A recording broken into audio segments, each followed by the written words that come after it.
Statewide Vancouver. Pre-game, post-game, every game presented by Bodog. From sports odds to free casino games, make a play at bodog.net. Wadden and JPat back with you once again with another edition of the pre-game show. The Canucks trying to put that disappointing road trip behind them. And you know what, JPat?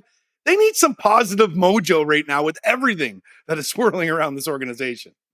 Yeah, the road trip finished all right in Carolina, but obviously went 1-4, so not a ton of results there. And then they've come home and the Jim Rutherford press conference. There's just a lot of noise around this team right now, the future of Bruce Boudreau. And so I guess the question is, can the Canucks block all of that out? They did a nice job against the Hurricanes on Sunday, the shootout victory. They haven't played since then.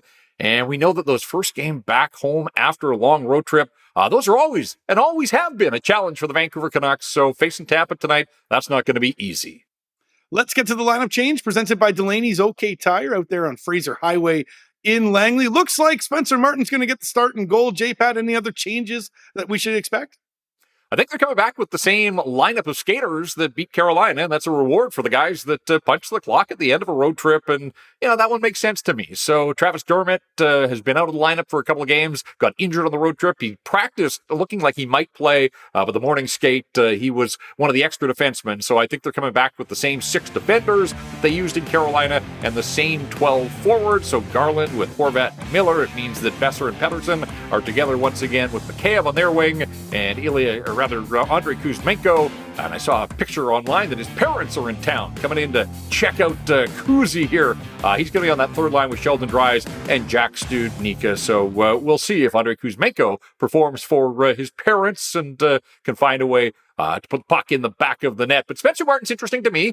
We thought he might get the start in Tampa last week. Of course, he was a part of the Lightning organization for a couple of years, never cracked their big league lineup, but he did play in Syracuse, their American Hockey League affiliate, for a couple of seasons, was acquired by the Canucks for future considerations. He watched as Colin Delia played against the Wolves last week down in Tampa. Spencer Martin has lost his last five decisions, 4 starts, and the relief effort in Winnipeg at the outset of that road trip. So it's been a while since he's posted a victory. You got to go back to the first game out of the Christmas break at home against the San Jose Sharks. That was the last time that Spencer Martin posted a W. Again, it's a tough challenge against this Tampa Lightning Hockey Club tonight, but we'll see what he can do to help the Canucks come out on top. Now, the Canucks did get that win over Carolina, but they went 1-4 on that road trip, which included a loss to Tampa. However, they played the Bolts pretty hard that night. They did. If people remember, got off to a nice start. Connor Garland opened the scoring then. They went back and forth, and then there was that little lapse in the second period. At the end of the second period, instead of a 2-all tie, all of a sudden they were down 4-2, and Tampa's got that much talent. They can do that to you with the quick strike offense. So the effort was all right out of the road trip. They got behind too often. Were chasing. Happened in Carolina again. They overcame the 2-0 deficit, and they rallied to win that one. But it would be nice to see the Canucks get out in front of a hockey game here and try to get the jump on an opponent. Because even though they did open the scoring a couple of times, again, this is a team that has trouble putting in full 60-minute efforts, or 65, as was the case the other day against the Carolina Hurricanes. So they know now what they have to do against good teams like Tampa, and we'll see if they can execute the game plan tonight. Sad news, of course, of the passing of Gino Odjick, but there'll be some life in the building for Gino. Yeah, I don't know what the Canucks have planned in the way of a tribute, but their game presentation staff almost always knocks it out of the park with these types of things. So I would imagine there'll be a video tribute. And yes, I would think prior to face-off, you'll hear some loud Ginos. And so maybe the Canucks can channel that energy that's going to be in the building. We know that there hasn't been a lot for the crowd to get excited about in home games for much of this season, although they did beat Colorado in their last home game before the 5-game road trip. But I would think that, yes, the legacy of Gino will live on, and it'll be felt at Rogers Arena tonight. JT Miller struggled in December, but he's starting to find some scoring touch. Yeah, and look, this is a guy who's a former Lightning, obviously, and scored on a power play breakaway, nice pass from Quinn Hughes against the Lightning last week. He did struggle through much of December, went 11 games without a goal at one point, had 3 goals over a 20-game span, but kind of quietly, and it started with an empty netter at home against Colorado, and you wondered if that was all it was going to take. Just one, that feeling of putting a puck in the net, scored 3 times out of the road trip, including off the post and his own rebound against the Hurricanes the other day, has 4 goals in 6 games. So that's a far cry from 3 in the previous 20. All of a sudden, JT Miller finding that scoring touch. And we know what he means to this team. If he can cut down the defensive lapses, if the effort level's there from start to finish, JT Miller can and has been over the years a pretty productive member of the Vancouver Canucks. Now, they may not be at the top of the league standings. In fact, they might not even be on top of their own division, but the Tampa Bay Lightning are always a tough opponent. You don't want any lapses against this team. No, and I think you go back to the game in Tampa last week, and we talked about JT Miller. There was the questionable back check that, it looked like a 2-on-3, and all of a sudden the Lightning putting the puck in the net because the Canucks weren't taking their man. They weren't finishing the checks. 2 guys were going to the same guy. Those are the types of defensive breakdowns that have happened far too often for this Vancouver Canucks team. And against a Tampa team with the gunners that they've got, guys that can make you pay. They saw it firsthand last week. They mounted a furious third period comeback. It wasn't enough. One of those 1-goal losses that they suffered in Pittsburgh, in Tampa, in Florida. And it looked when they were down 3-2 late against Carolina that it was going to be another 1-goal loss. But Brock Besser with the tying goal, and then Elias Pettersson with the Forsberg to win it in the shootout. So the Canucks did get something out of the road trip. It was a win over Carolina. Can they back it up tonight? But again, you go back to those 60-minute performances. It's a tough league, but any breakdowns for this Canuck team, unfortunately, seem to wind up in the back of their net.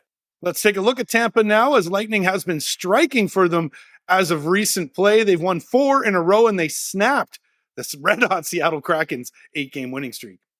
Yeah, beat the Canucks last week. That was the second game rather, of a 4-game win streak. And they went into St. Louis. They won that to start the road trip, and then into Seattle on Monday afternoon and came up with a victory there. So, the way the Kraken have been playing, any win over Seattle is a pretty good win. And for this Tampa team, it's 4 straight victories, but 8 of their last 10. So, yes, they seem to be finding the good stuff that led them to a couple of Stanley Cups not that long ago.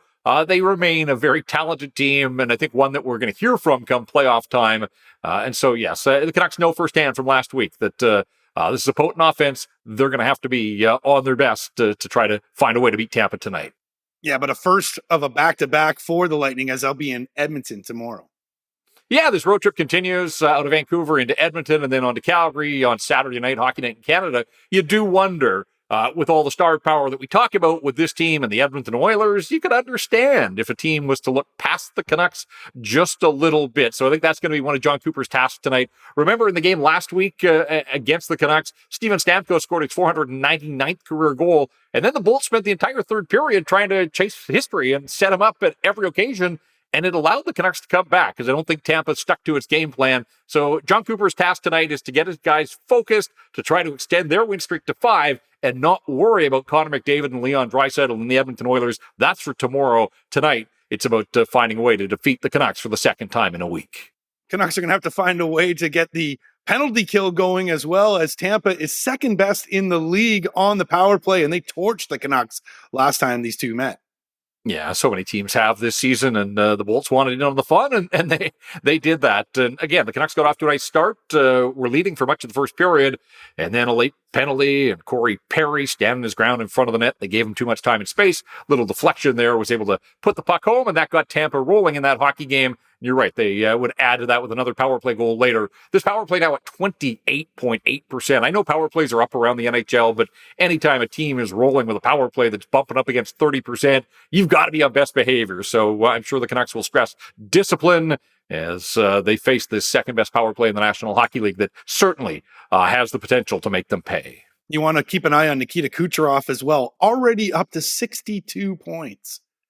Yeah, and third in the National Hockey League in power play points. So we're talking about special teams there. That's where Kucherov does a ton of his damage. He is tied for third in the National Hockey League. Only McDavid and Draisaitl ahead of him. David Pastrnak of Boston's been on a tear of late, and he's pulled into a tie with Kucherov now. So we're talking about the best of the best in the National Hockey League, and Kucherov, once again, is back in that company. He's second in the NHL in setups as well. So, he can beat it by scoring, and he did last week when he pounced on a rebound against the Canucks, but he's one of the best setup guys in the National Hockey League, and certainly one that the Canucks are going to have to be wary of tonight.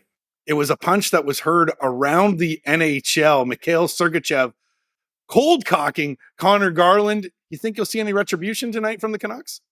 I don't know. I mean, do the Canucks keep receipts? I'm sure first and foremost, they're going to focus on playing the game, but on Gino night. We already talked about the spirit of Gino Odjick in the building. Look, you don't want anybody taking liberties on anybody on your hockey club, and it was late, and the Canucks thought they were going to get an additional power play, and they kind of felt that they had momentum, and so really there was nothing there. The league comes out the next day and slaps a $5,000 fine. That's pocket change for an NHLer, but at least it told you that the league didn't look kindly on the actions of Mikhail Sergachev because it happened so soon. And look, if the Bolts get out in front of this hockey game and the crowd's a little ornery, I wouldn't be surprised if somebody on the Vancouver Canucks had a word with Mikhail Sergachev tonight in the spirit and the honor of the late Gino Odjick. Let's get to the stat that stands out. That's presented by Jason Hominick at jason.mortgage. Well, there's no question. This is the talking point, probably on both sides. Steven Stamkos sitting on 499 career goals, scored against the Canucks last week. Did not score in St. Louis, didn't score in Seattle, although he was out there with the empty net, and the Bolts did put a couple of pucks into the empty net, but Stamkos didn't get one of those. So here it is. History is sitting here waiting, probably going to happen on this road trip. Maybe it happens tonight. Steven Stamkos trying to join a pretty exclusive club in the National Hockey League. Guys that have scored 500 in their careers. I guess if it happens, it would be fitting if it was on the one-timer on the power play, the way that he scored last week is... there are a few guys in the league that shoot the way he does. So, yeah, I think for me, that's the stat that stands out. Everybody's going to be on Stammer Watch tonight. Does he walk away from Rogers Arena with his 500th career goal? And of course, the stat that stands out is brought to you by our friend Jason Hominick. If you need help with your mortgage, if you're up for renewal, if you're looking for a new mortgage, if you've got questions, reach out at jason.mortgage. Perfect segue, JPat, to my Bodog Best Bet, because I see Steven Stamkos getting number 500 tonight. I got him at least one goal at plus 140. And as you mentioned, he needs one more to reach 500. His last goal was against the Canucks. That was number 499. They tried to force feed number 500. He's gone 2 games now without getting there. I say he does it tonight in front of the fans at Rogers Arena. Yeah, and Rogers Arena saw Patrick Marleau get his 500th, Joe Sakic going back, Burnaby boy coming home and scoring there. So there have been a few guys that have scored their 500th against the Vancouver Canucks. We'll see if Stamkos joins that list tonight. All right. Who tonight is going to do something in this game? Yeah, I'm looking at Andrei Kuzmenko. He made a nice play on the tying goal the other day to force the game to overtime, and then ultimately the Canucks winning in a shootout. Had 2 assists against the Carolina Hurricanes, so was in on 2 of 3 goals the Canucks scored, and then he scored a nice goal in the shootout as well. But he hasn't scored a goal on the run of play since the last home game, and he scored twice against the Colorado Avalanche. Has slowed down his production just a little bit on the goal-scoring front. Of course, he's been dropped lower in the lineup. He's been taken off the first unit power play. So there's some reasons for that, but I wonder if just being back at the Raj in front of his parents, Andrei Kuzmenko is the guy that I'm looking at and looking for to step up and do something for the Vancouver Canucks. So Andrei Kuzmenko, yeah, you're probably due. He's the guy that has to do something tonight.